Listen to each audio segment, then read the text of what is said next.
యాత్ర సినిమాలో మమ్ముట్టి గారి భార్యగా నటించారు అండ్ విజయమ్మ పాత్రలో నటించారు. అవునండి. అసలు అచ్చు విజయమ్మ గారిని చూసినట్టే అలానే అనిపించింది. అందులో జీవించేశారు, ఇంకా చెప్పనక్కర్లేదు. అంతటి మంచి పాత్ర వహించినందుకు అప్పుడు సీఎం జగన్మోహన్ రెడ్డి గారు కానీ విజయమ్మ గారు కానీ మీకు ప్రత్యేకంగా అభినందనలు తెలపటం కానీ ఇంటికి పిలిచి ఏమన్నా అలాంటివి ఏమైనా జరిగాయా? లేదండి, జగన్ గారిని కలిసే అవకాశం నాకు ఇంతవరకు దక్కలేదు. కాకపోతే విజయమ్మ గారితో పాటు అప్పుడు యాత్ర 1 పెద్ద హిట్ అవ్వడంతో సక్సెస్ మీట్ ఒకటి అరేంజ్ చేశారు. ప్రెస్ అంతా వచ్చారు, అప్పుడు సినిమా వేశారు, ప్రెస్తో పాటు మేమంతా కలిసి చూసాము. విజయమ్మ గారు కూడా ఉన్నారు అప్పుడు. సో సినిమా చూసిన తర్వాత ఆవిడ కంటతడి కూడా పెట్టుకున్నారు, ఎందుకంటే బహుశా పెద్ద ఆయన గుర్తొచ్చారేమో. నన్ను బ్లెస్ చేశారు పర్సనల్గా, చాలా బాగా చేశారు. మీలో ఆ సినిమా మొత్తంలో చూసుకుని ఉంటారు కదా, ఖచ్చితంగా ఎమోషనల్ ఫీలింగ్ వస్తుంది. ఫీల్ అయ్యారండి, అది నాకు unforgettable moment in my life. Yatra 2కి వచ్చేసరికి ఇంకా అది చాలా అప్పటికే పిఆర్ అంటే యాత్ర 1కి పబ్లిసైజ్ చేసినంత యాత్ర 2కి డిఫరెంట్ కైండ్ ఆఫ్ పబ్లిసిటీ ఎంచుకున్నారు వాళ్ళు. అప్పట్లో మన కళా తపస్సు కె విశ్వనాథ్ గారు శాస్త్రీయ నృత్యాల పట్ల, శాస్త్రీయ సంగీతం పట్ల, ఇటువంటి కళల పట్ల ఎంతో శ్రద్ధతో, ఎంతో ఉత్సాహంతో ప్రోత్సహిస్తూ అనేక సినిమాలు తీశారు. శంకరాభరణం కావచ్చు, సాగర సంగమం, స్వర్ణకమలం, సప్తపది, ఇలాంటి గొప్ప గొప్ప సినిమాలు తీశారు. అప్పుడు అంత గొప్ప సినిమాలు తీశారు.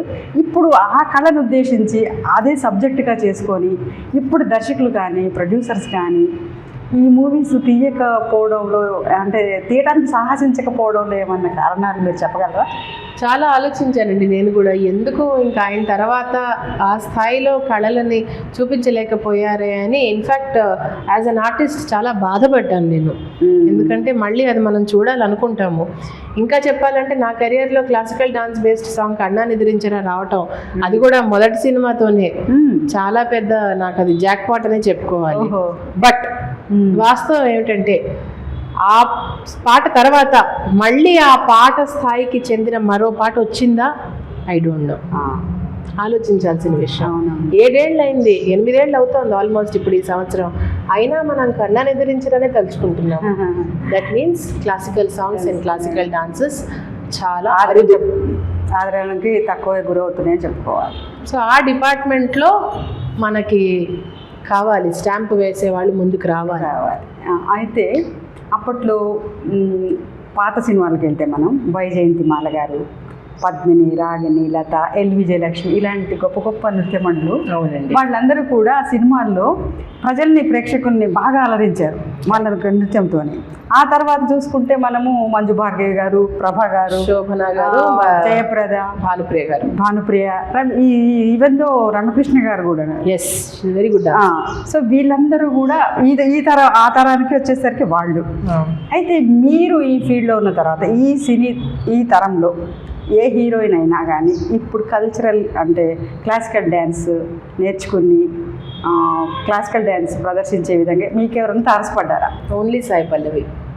సాయి పల్లవి అంటే she good dancer. Shyam Singha Roy అనే మూవీ వచ్చింది, అందులో ఒక పాట చేసింది ఆ అమ్మాయి, Odissi based composition.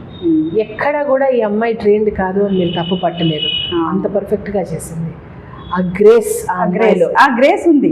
She can do any kind of dance, but any kind వేరు, క్లాసికల్ వేరు.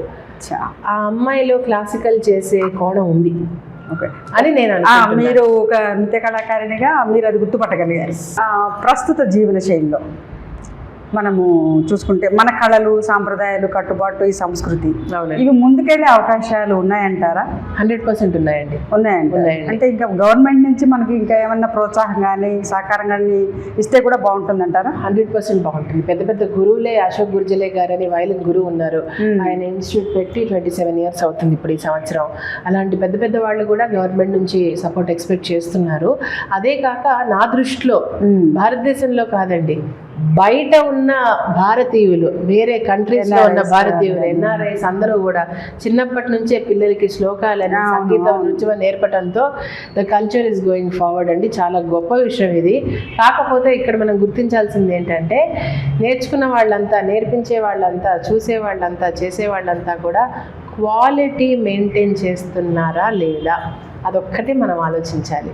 నేను ఈ ప్రశ్న అడగడానికి ఉద్దేశం ఏంటంటే, ప్రస్తుతం మనం ఏదైనా ఆడిటోరియంలో ఒక కళను ప్రదర్శించిన, నృత్య కళ కావచ్చు, మ్యూజిక్ కావచ్చు, ఇలాంటి కళలు మనము ప్రదర్శించడానికి వెళ్ళినప్పుడు ఆ పార్టిసిపెంట్ యొక్క బంధువులు, స్నేహితులు, లేకపోతే అకాడమీ వాళ్ళు, లేకపోతే తెలిసిన వాళ్ళు మాత్రమే పట్టుమని 100 మంది కూడా రావట్లేదు ప్రదర్శనలు చూడటానికి.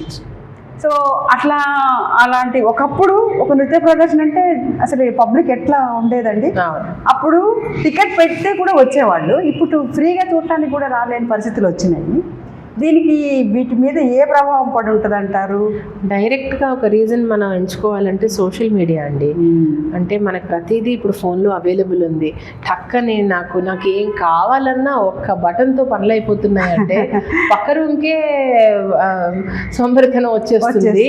ఇంకా వాళ్ళు హాల్కి వెళ్ళి ఏం చూస్తారండి, సినిమాలకే వెళ్ళట్లేదు, ఇంట్లో వచ్చేస్తున్నాయి సినిమాలు.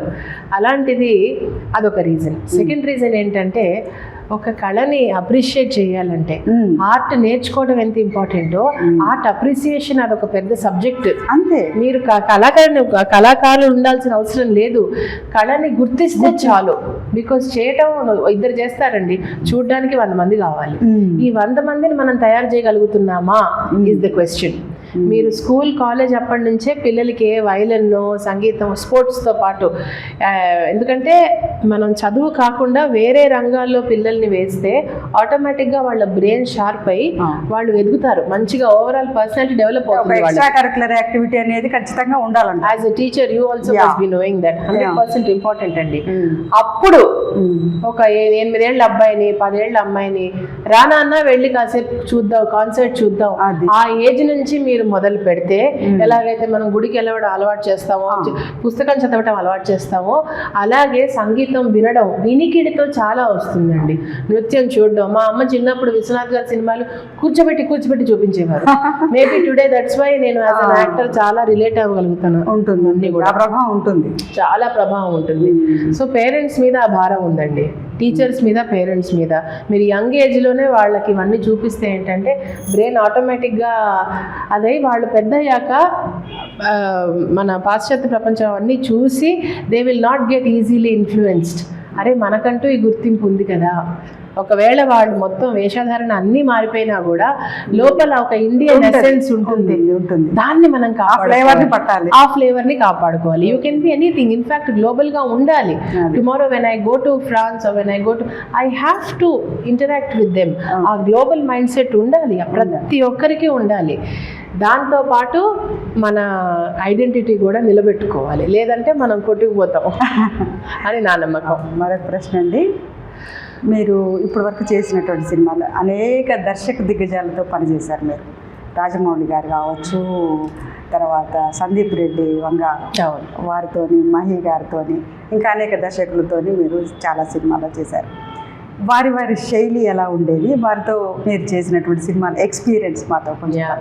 యాక్చువల్లీ చాలామంది అంటారండి, కొన్ని సినిమాలు చేశారు మీరు, కానీ మీ అదృష్టం అన్నీ హిట్లు అయ్యాయి. నేను గట్టిగా చెప్పుకొని మళ్ళీ దిష్టి అవుతుందో, కానీ అది చాలా తక్కువ మందికి వస్తుందండి. It's pure luck.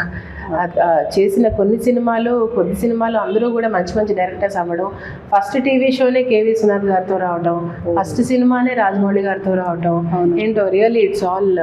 And first Bollywood movie Sandeep Reddy Vanga గారితో అవ్వడం. ఇంకా అప్పటికి నేను ఫ్యామిలీ లైఫ్ చేస్తూ ఇది బ్యాలెన్స్ చేస్తున్నాను కాబట్టి పరిమితం కొంతవరకే, ఇంకా ఫుల్గా అందులోకి వెళ్ళిపోతే ఇంకెలా ఉంటుందో నాకు తెలియదు. మీరు అన్నారు కాబట్టి ఇక్కడ క్వశ్చన్, ఇటు సినిమా రంగంలోకి వెళ్తాం, ఇటు ఫ్యామిలీని చూసుకోవడం, ఈ రెండు బ్యాలెన్స్ చేస్తున్నారు. ఈ బ్యాలెన్స్ సహకరిస్తున్నటువంటి వారు మీ ఇంట్లో ఎవరు? 10-15 మంది టీం అండి. అమ్మ, నాన్న, అత్తయ్య, మావయ్య, మోస్ట్ ఇంపార్టెంట్ మా వారు, నా 2 పిల్లల్ని చూసుకోవడానికి నా స్టాఫ్, అమెరికా నుంచి అస్తమానం నాకు ప్రోత్సాహం, తిట్లు, ఏమంటారు, అన్నీ ఇచ్చే మా అన్నయ్య. తర్వాత లేదు ఏదైనా నువ్వు చేయగలవు అని చెప్పే 2-3 క్లోజ్ ఫ్రెండ్స్. ఇంతమంది ఉంటే కానీ మేము ముందుకు వెళ్ళలేమండి. ఎస్పెషలీ ఒక ఆడదానికి చాలా సపోర్ట్ కావాలి సొసైటీలో. ఎందుకంటే ఇప్పుడు ప్రస్తుతం చాలామందికి చాలా కళలు ఉన్నాయి, లోపల చాలా క్రియేటివిటీ మైండ్ సెట్ ఉన్నటువంటి లేడీస్ చాలామంది ఉన్నారు. ముందుకు వెళ్ళాలని ఉన్నప్పటికీ ఇంటి బాధ్యతలు చాలా మందిని ఆపేస్తున్న సందర్భం మనం చూస్తూ ఉంటాం. కరెక్ట్. దట్స్ వై 100% అండి, ఇది ఒక ప్రాబ్లమే, ఇది ఒక సమస్య. దీని గురించి మనం మాట్లాడుకోవాలి. ఎంత చర్చించినా exactly, always every institution, every school, కాలేజ్లో ఈ డిబేట్ మనం పెట్టాలి.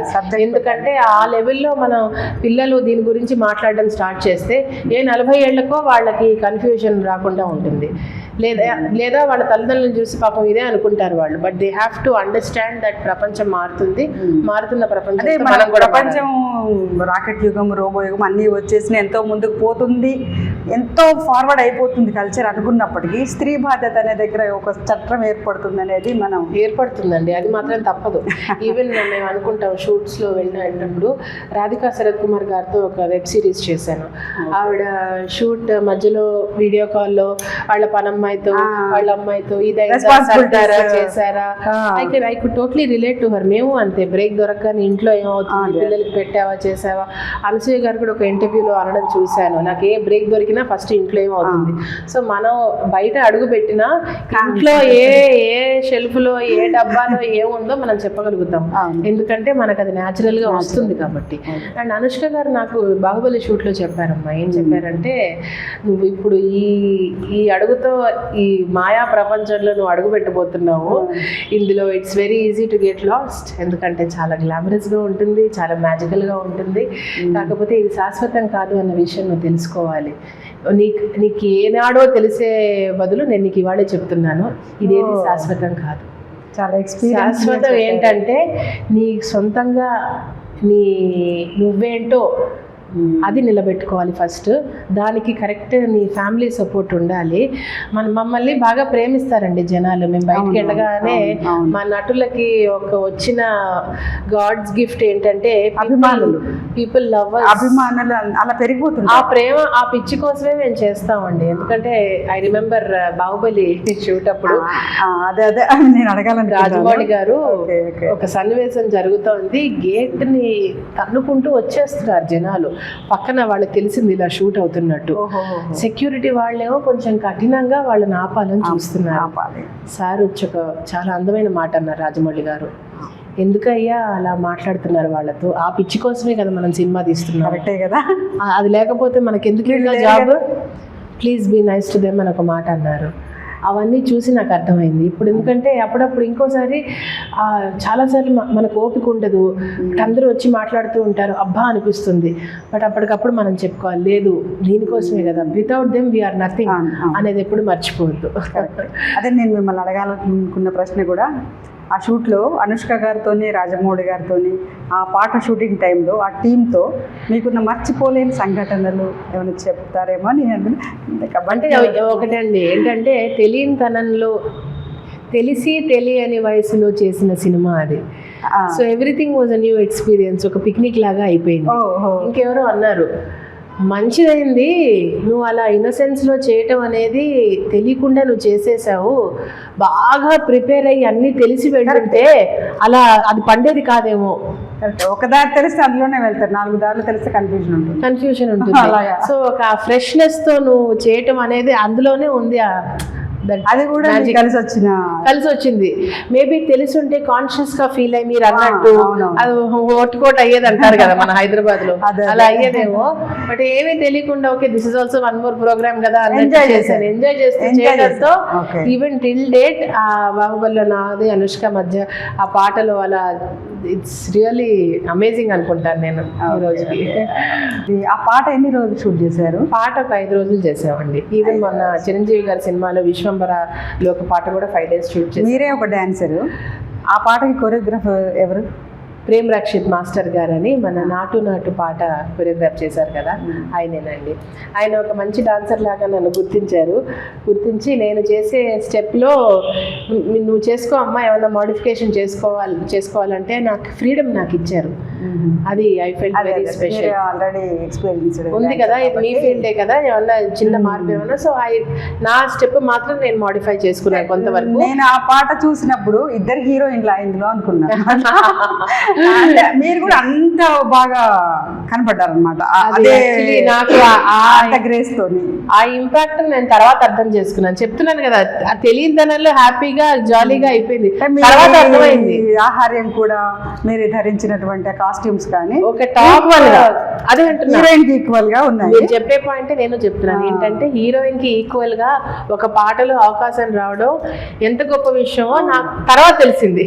అందులోనూ అనుష్క గారు అప్పటికే చాలా ఫేమ్ అయిపోయారు. Top she was the top top top in the country. ఇది ఇట్లాంటి సాహసోపేతమైనటువంటి సినిమాలు తీయడం, అవును ఇట్లాంటి మంచి హీరోయిన్ ఓరియంటెడ్ కూడా తీశారు ఆవిడ. ఆవిడ పక్కన మీరు సెకండ్ హీరో, ఇద్దరు హీరోయిన్స్ అని అనుకున్నా ఫస్ట్ ఆ పాట చూసినప్పుడు. Very nice of you, thank ఆ, యూ. అది చాలా చాలా మంది మంది మదర్ అనుకున్న వాళ్ళు కూడా ఉన్నారు. అనుష్క అమ్మలాగా చేశారు, లేదండి అమ్మ కాదు వదిన అని చెప్పుకోవాల్సి వస్తుంది కొంతమందికి. బట్ మీలాగా అనే వాళ్ళు కూడా ఉన్నారు కొంతమంది. ఆ ఇప్పటికీ పాట మట్టుకు నిన్నే చూశానమ్మా అని వచ్చి చెప్పే వాళ్ళు కూడా ఉన్నారు.